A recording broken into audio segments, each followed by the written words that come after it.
तो चलिए जान लेते हैं आईबीपीएस पीओ प्रीलिम्स 2021 की एग्जाम के लिए मोस्ट इंपोर्टेंट टॉपिक्स कौन कौन से रहेंगे। मैं आपको मैथ्स, रीजनिंग, इंग्लिश तीनों सब्जेक्ट मिलाकर टोटल 15 टॉपिक्स बताने वाला हूं, जहां से मैक्सिमम 85 से 90 मार्क्स का पूछा जाने की संभावना है। अगर आप इन टॉपिक्स की प्रैक्टिस सबसे ज्यादा करोगे तो आपका कम से कम समय में मैक्सिमम स्कोर करने की एबिलिटी बढ़ जाएगी। तो चलिए शुरू कर लेते हैं। सबसे पहले बात कर लेते हैं रीजनिंग एबिलिटी के इंपॉर्टेंट टॉपिक्स के बारे में। उससे पहले बता दूं, ये हमारा ऑफिशियल इंस्टाग्राम पेज है IBPS_गुरुजी। अगर आपने इसको अभी तक फॉलो नहीं किया है तो इसको जल्दी से जाकर फॉलो कर लेना, क्योंकि यहाँ पे मैं होता हूँ most of the time online और आपके सभी क्वेरीज का आंसर तुरंत कर देता हूँ। तो चलिए रीजनिंग के सबसे पहले इंपॉर्टेंट टॉपिक्स के बारे में बात कर लेते हैं। और सबसे पहला इंपॉर्टेंट टॉपिक है पजल्स एंड सेटिंग अरेंजमेंट। जी हाँ, ये आपको पिछले साल हर शिफ्ट में 20 मार्क में मिनिमम पूछा गया था। तो पजल एंड सेटिंग अरेंजमेंट आपको मिनिमम 20 मार्क्स और उससे ज्यादा मार्क्स का भी पूछा जा सकता है। तो आपको daily 5 question puzzles and settings के करने चाहिए प्रैक्टिस में, ताकि आपकी मैक्सिमम स्पीड बढ़ पाए और मैक्सिमम आपका एक्यूरेसी लेवल भी बढ़ पाए। दूसरे, उसके लिए मैंने ऑलरेडी एक सेपरेट पेज भी बताया, जहां पे आपको daily latest pattern based puzzle मिलती रहती है और आपको काफी अच्छे क्वालिटी की पजल मिल जाती है। तो इंस्टाग्राम पे ये पेज भी चेकआउट करना ना भूले, दोनों पेज की लिंक डिस्क्रिप्शन में मिल जाएगी। अब बात कर लेते हैं आगे सिलोग्स एंड इनइक्वालिटी। दूसरा इंपॉर्टेंट टॉपिक है, जहां पे आपको 5 से 10 मार्क का पूछा जा सकता है। काफी शिफ्ट में सिंगल टॉपिक होगा, सिलोग्स होगा या तो इनइक्वालिटी होगा, और काफी शिफ्ट में आपको दोनों टॉपिक पूछे गए होंगे, 3-3 मार्क में, 4-4 मार्क में, या फिर 3-4 ठीक है।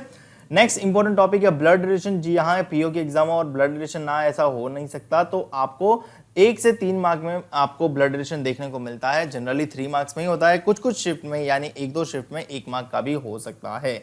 आगे बात कर लेते हैं। तो बाकी मिसलेनियस टॉपिक बच गए directions, ranking and coding decoding. देखो पिछले साल कोडिंग डिकोडिंग 5 नंबर में आया था काफी सारी शिफ्ट में, और डायरेक्शन रैंकिंग जिस शिफ्ट में कोडिंग डिकोडिंग नहीं है वहां पे डायरेक्शन रैंकिंग पूछा गया 3-2 मार्क में, यानी टोटल 5 मार्क में on an average in 3 chapters में से आपको मिल जाता है। तो रीजनिंग के ये इंपॉर्टेंट टॉपिक्स है जो मैंने आपको बता दिए।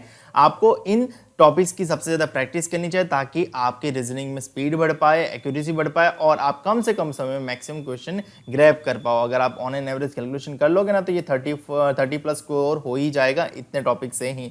और अगर आपको बेस्ड करंट अफेयर्स चाहिए मेन एग्जामिनेशन के लिए, जैसे SBI PO के लिए, IBPS PO के लिए, और अपकमिंग कोई भी बैंकिंग इंश्योरेंस के एग्जाम्स के लिए, तो आपको लिंक डिस्क्रिप्शन में मिल जाएगा, या तो आपको वीडियो के अंत में भी जरूर बता दूंगा। तो वीडियो को अंत तक जरूर चेकआउट करना, ताकि आपको करंट अफेयर सोर्स का भी बेस्ट पता चल सके। तो रीजनिंग में ये सारे इंपॉर्टेंट टॉपिक्स है, जरूर से इसकी प्रैक्टिस करना, ताकि आपकी इसमें स्पीड बढ़े और एक्यूरेसी भी बढ़े। अब बात करें मैथ्स के इंपॉर्टेंट टॉपिक की, यानी क्वांटिटेटिव एप्टीट्यूड। उससे पहले मैं बता दूं, अगर आपकी मैथ्स में स्पीड बढ़ नहीं रही है तो आपको वैदिक मैथ्स ट्रिक्स करके हमारा पेज है, जहां पे मैंने आपको आपके साथ काफी सारे ट्रिक्स अपलोड किए हैं, जो आपकी सिंप्लीफिकेशन में और अप्रोक्सीमेशन में और कैलकुलेशन फास्टर बनाने में काफी हेल्पफुल रहेगा। तो आपको ये इस पेज पर अपलोड की गई ट्रिक्स को जरूर से फॉलो करना चाहिए, और आपको प्लेलिस्ट की लिंक डिस्क्रिप्शन में दे दूंगा, तो आप वो वीडियोस जरूर चेकआउट करें। अब क्वांटिटेटिव एप्टीट्यूड में सबसे बड़ा इंपॉर्टेंट चैप्टर है डेटा इंटरप्रिटेशन। जी हाँ, आपको मिनिमम 3 DI तो पूछे जाएंगे 15 मार्क के, यानी एक शिफ्ट में 4 DI भी आए थे, 18 से 20 मार्क का भी पूछा गया था, बट मिनिमम 15 मार्क के तो DI देखने को मिलेंगे, यानी 3 DI आने की संभावना है। तो आपको प्रैक्टिस डेटा इंटरप्रिटेशन की डेली होनी चाहिए। जैसे रीजनिंग में पजल एंड सेटिंग अरेंजमेंट की डेली 5 क्वेश्चन आप करोगे, उसी प्रकार से डेटा इंटरप्रिटेशन भी आप डेली 5 नंबर सेट क्वेश्चन के करोगे। उसके बाद दूसरा इंपॉर्टेंट टॉपिक है अप्रोक्सीमेशन। जी हाँ, अगर बात PO एग्जाम की है तो वहां पे पूछा जाता है अप्रोक्सीमेशन, सिंप्लीफिकेशन नहीं। तो आपको प्रैक्टिस करनी है अप्रोक्सीमेशन की, आपको 5 नंबर में देखने को मिल सकता है। और नेक्स्ट इंपॉर्टेंट टॉपिक है नंबर सीरीज या फिर क्वाड्रेटिक इक्वेशन। देखो ये 3 टॉपिक जो है ना, अप्रोक्सीमेशन, नंबर सीरीज और क्वाड्रेटिक इक्वेशन, वहां से मिनिमम 10 मार्क्स का तो डेफिनेटली आ ही जाएगा। यानी अगर आप ऑन एन एवरेज कैलकुलेशन करोगे तो ये 4 टॉपिक से आपको मिनिमम 25 मार्क का पूछा जाएगा। ये आप लिख के ले लो। तो ये 4 टॉपिक की प्रैक्टिस डेली होनी चाहिए, इस पर आपकी एक्यूरेसी सबसे ज्यादा होनी चाहिए, और आप इसको कम से कम समय में मैक्सिमम क्वेश्चन सॉल्व कर पाते होने चाहिए, क्योंकि ये मार्क 25 आउट ऑफ 35 क्वेश्चन, आपको 25 मार्क्स तो यहीं से पूछे जाते हैं। तो आपको इनकी प्रैक्टिस सबसे ज्यादा करनी चाहिए, ताकि आपकी इसमें सबसे ज्यादा स्पीड और एक्यूरेसी बनी रहे। अब डेटा इंटरप्रिटेशन के लिए आपको 4 चैप्टर तो काम में लगेगा ही। एरिथमेटिक चैप्टर्स 4 ये पहले आपको आने चाहिए, क्योंकि ये आएंगे तो आपकी डेटा इंटरप्रिटेशन में स्पीड बढ़ जाएगी, क्योंकि डेटा इंटरप्रिटेशन में एवरेज और एज के क्वेश्चन होते हैं, ratio and proportion and partnership के क्वेश्चन होते हैं, परसेंटेज के क्वेश्चन होते हैं, और प्रॉफिट लॉस डिस्काउंट के क्वेश्चन होते हैं। तो ये 4 एरिथमेटिक चैप्टर्स पहले करें, क्योंकि ये 4 एरिथमेटिक चैप्टर से आपको एक एक मार्क का इंडिविजुअल भी पूछा जाएगा, यानी on an average total 4 mark का यहाँ से इंडिविजुअल 1 क्वेश्चन इसका, 1 क्वेश्चन इसका, 1 क्वेश्चन इसका, ऐसे भी पूछा जाएगा। और ये आपको डेटा इंटरप्रिटेशन में भी काम लगेगा, और आप डीआई सीखने के लिए ये 4 चैप्टर करोगे ही तो आपको ये 4 चैप्टर भी काम में रहेंगे। अगर आप ऑन एन एवरेज चेक कर लोगे ना तो ये 25 और 4 मिलकर 30 मार्क्स तो हो ही जाएंगे। और बाकी बचे एरिथमेटिक चैप्टर्स का सीक्वेंस ये रहना चाहिए, आपको अगर प्रैक्टिस करनी है तो सबसे पहले टाइम एंड वर्क करें, उसके बाद SICI करें, उसके बाद स्पीड टाइम डिस्टेंस करें, उसके बाद प्रोबेबिलिटी करें, उसके बाद मिक्सचर एंड एलिगेशन करें। और इस प्रकार से आपकी ये स्ट्रेटेजी होनी चाहिए। सबसे पहले ये चीज़ ध्यान रखें, आपको इनकी प्रैक्टिस सबसे ज़्यादा करनी चाहिए। ये अगर आपकी इसकी प्रैक्टिस बाकी है और आप ये सारे चैप्टर्स कर रहे हैं तो आप फिजूल का टाइम वेस्ट कर रहे हैं, क्योंकि आपको ये पता होना चाहिए यहाँ से 25 मार्क्स का आ रहा है और यहाँ से रिमेनिंग 10 मार्क्स का। तो जाहिर सी बात है आपकी प्रैक्टिस सबसे ज़्यादा यहाँ पे होनी चाहिए। और डेटा इंटरप्रिटेशन सीखने के लिए आपको ये चैप्टर्स भी आने चाहिए, तो आप इन चैप्टर्स की भी प्रैक्टिस करोगे। मुझे उम्मीद है कि आपको मैथ्स और रीजनिंग का इंपॉर्टेंट टॉपिक्स क्लियर हो गया होगा। अब बढ़ते हैं इंग्लिश की ओर। और उससे पहले बता दूं कि आपको डेली करंट अफेयर्स और करंट अफेयर्स बेस्ड क्विज चाहिए तो आपको ये पेज फॉलो करना चाहिए, करंट अफेयर्स _ गुरुजी।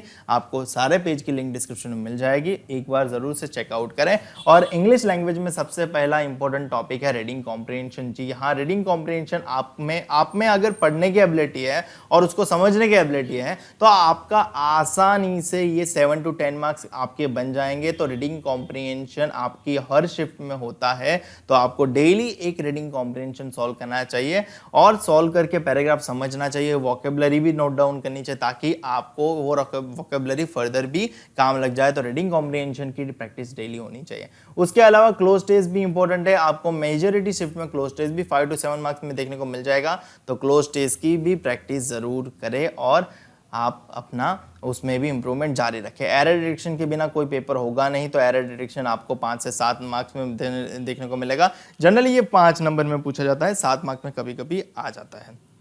नेक्स्ट इंपॉर्टेंट टॉपिक की बात करें तो पिछले साल वर्ड रीअरेंजमेंट और स्वैपिंग, यानी एक सेंटेंस में 4 वर्ड दिए हैं तो उसका स्वैपिंग भी बोला गया था या फिर रीअरेंज करने के लिए भी बोला गया था। तो आपको ये भी 5 से 8 मार्क में देखने को मिल सकता है। अगर आप मिनिमम भी कैलकुलेशन करेंगे तो यहाँ से ही 20 मार्क का अराउंड आपको पूछा जाता है। ये 4 टॉपिक काफ़ी इंपॉर्टेंट है। जाहिर सी बात है, रीडिंग कॉम्प्रिहेंशन हर साल देखने को मिलता है, हर शिफ्ट में देखने को मिलता है। क्लोज टेस्ट हर साल देखने को मिलता है, हर शिफ्ट की जगह 80% शिफ्ट में देखने को मिलता है। एरर डिटेक्शन हर साल 100% शिफ्ट में देखने को मिलता है। वर्ड रिप्लेस रीअरेंजमेंट और स्वैपिंग पिछले साल देखने को मिला था, इस साल SBI PO ने भी पूछा है तो शायद IBPS PO भी पूछ सकता है, तो इसकी भी प्रैक्टिस अच्छे से करके रखो। उसके बाद सेंटेंस रीअरेंजमेंट जिसको पैरा जंबल बोलते हैं, वो भी 5 नंबर में पिछले साल पूछा गया था, इस साल भी पूछा जाएगा और आपको SBI PO के एग्जाम में भी पूछा गया है। तो डेफिनेटली सेंटेंस रीअरेंजमेंट भी आपको काफ़ी इंपॉर्टेंट बन जाता है। तो इंग्लिश में ये 5 टॉपिक्स की प्रैक्टिस सबसे ज़्यादा होनी चाहिए ताकि आपका यहाँ से मैक्सिमम मार्क्स का पूछा जाए और आपकी एक्यूरेसी भी बनी रहे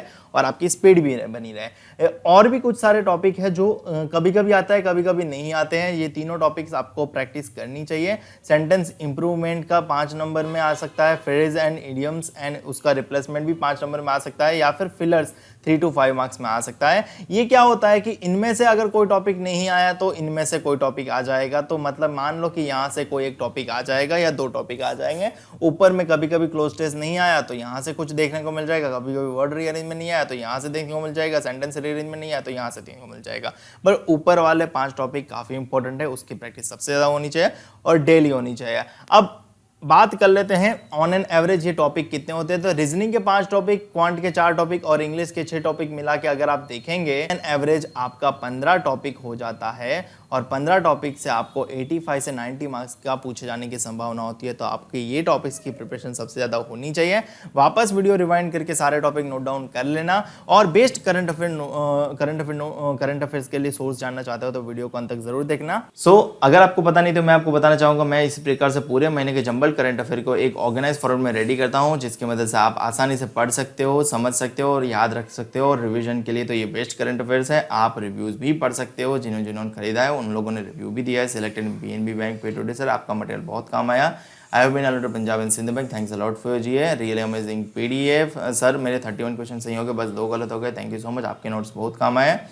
तो और भी कई सारे रिव्यू जो आप पढ़ सकते हो वीडियो पॉज करके, और अगर आपका मन करे तो आप करंट अफेयर नोट्स खरीद भी सकते हो। एक महीने के नोट्स की प्राइस है ₹49, लिंक डिस्क्रिप्शन में अवेलेबल है, लिंक विजिट करके करंट अफेयर नोट्स खरीद सकते हो। साथ में चल रहे कॉम्बो ऑफर का भी लाभ उठा सकते हो। अभी फिलहाल करंट अफेयर नोट्स खरीदोगे तो आपको उसके साथ एक और PDF फ्री मिलेगा, 400 plus current affairs question and answer question मिलेगा। एंड ऑल्सो एक डिस्काउंट ऑनगोइंग है, अगर आप हमारे ऑफिशियल इंस्टाग्राम पेज IBPS गुरुजी को फॉलो कर लेते हो _गुरुजी, और टेलीग्राम चैनल IBPS गुरुजी को ज्वाइन कर लेते हो। सिंपली जाओ टेलीग्राम पे और सर्च करो IBPS गुरुजी और ज्वाइन हो जाओ। और यूट्यूब चैनल को सब्सक्राइब नहीं किया तो सब्सक्राइब करो, साथ में बेल आइकन प्रेस कर दो। ये तीनों काम करने के बाद आपको ये करंट अफेयर नोट्स ₹49 की जगह केवल ₹35 में मिलेगा, परंतु आपको इसके लिए UPI पेमेंट करना रहेगा। UPI ID pateljigar161@OKICICI। इस पर पेमेंट करने के बाद स्क्रीनशॉट आपको टेलीग्राम के एडमिन को भेज देना है। जैसे ही टेलीग्राम के एडमिन को पेमेंट मिल जाएगा, वो आपको PDF प्रोवाइड कर देगा। इधर ये भी कर सकते हो कि आप टेलीग्राम के एडमिन को सीधा बोल सकते हो कि सर मुझे करंट अफेयर नोट्स प्रोवाइड कर दीजिए, तो वो आपको प्रोसीजर बता देगा। ध्यान रहिए 49, 35 ये दोनों प्राइस जो है वो एक महीने की है। अगर आपको मल्टीपल महीने का करंट अफेयर नोट्स चाहिए तो आपको मल्टीपल उसके अकॉर्डिंग पेमेंट करना रहेगा। फिलहाल इस वीडियो में इतना ही। वीडियो अच्छा लगे तो लाइक करो, शेयर करो मैक्सिमम दोस्तों के साथ, ताकि उनको भी इसका बेनिफिट मिला हो। चैनल को अभी सब्सक्राइब नहीं किया, चैनल सब्सक्राइब करो, साथ में बेल आइकन प्रेस करो, ताकि जब भी मैं आपके लिए नया वीडियो अपलोड करूँ आपको उसका नोटिफिकेशन तुरंत मिल जाए।